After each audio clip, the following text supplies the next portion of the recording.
Sa kasalukuyan po ay wala tayong binabantayan na LPA o bagyo sa loob at labas ng ating Philippine Area of Responsibility, bagamat asahan pa rin po natin magpapatuloy yung epekto ng easterlies pati na rin po ng northeast monsoon sa iba't ibang bahagi po ng ating bansa. Dulot po na epekto ng amihan na nakaka-apekto currently dito sa may area ng Northern Luzon, maaaring maranasan po yung may hinang mga pagulan o mga pag-ambon dito po sa may eastern sections ng Northern Luzon area. Samantalang sa nalalabing bahagi naman po ng ating bansa ay patuloy ang epekto ng easterlies o yung mainit na hangin na nanggagaling sa karagatang Pasipiko. Kaya asahan po natin sa malaking bahagi ng ating kapuluan ay mararanasan pa rin po yung mainit na panahon, lalong-lalo na pagdating ng tanghali.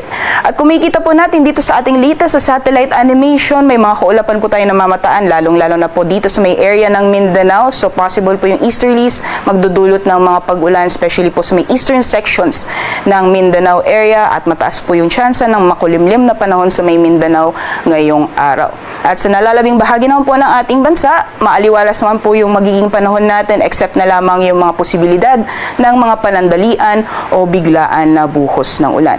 Sa mga susunod na araw, inaasahan po natin na magpapatuloy yung epekto ng northeast monsoon sa may bahagi ng Luzon. Possible na lumakas po yan sa mga susunod na araw.